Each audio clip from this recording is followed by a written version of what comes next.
MMAWeekly.com, Damon Martin here with UFC heavyweight John Olav Einemo. Yes, I got it right, very good. Yeah. But they call you John in America, right? John is okay, John is fine. You had obviously your one fight in the UFC, then you had a bit of a situation with Golden Glory in the UFC. As a fighter, how tough was that for you to deal with?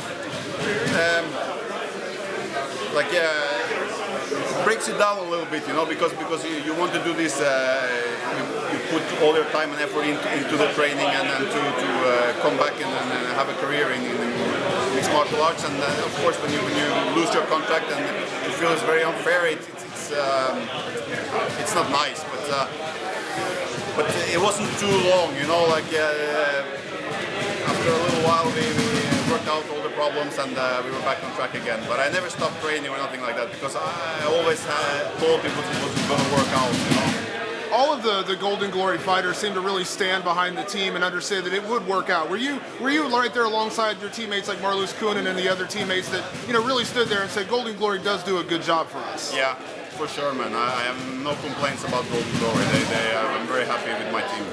I know that one of your teammates, Alistair Overeem, has left there. He was a big part of Golden Glory for a lot of years. How much did you work with Alistair, and how much has his absence been in the gym for you?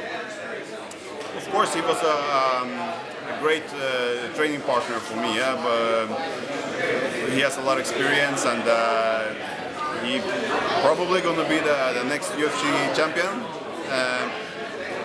So for me, it's a loss of training, of course, but also I have other good guys to train with also. So it's sad, but it's we can get over it, Yeah.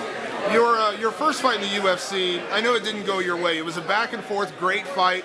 What's the biggest thing you learned from that experience facing Dave Herman? To relax more and sometimes take a breath. Did you have those first time UFC jitters we always hear about? Absolutely, man, absolutely. Yeah, I was too tense, and I wanted to chase him and I wanted to prove myself too much, and I got real tired doing it. Yeah.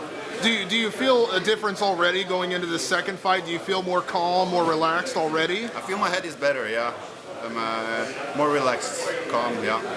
And facing a guy like Mike Russow, strong wrestler with a great chin. We saw in his fight, in his last fight, that he's got a phenomenal chin. When you face a guy that's so tough, so hard to put away, do you have to show a certain level of patience in that kind of fight?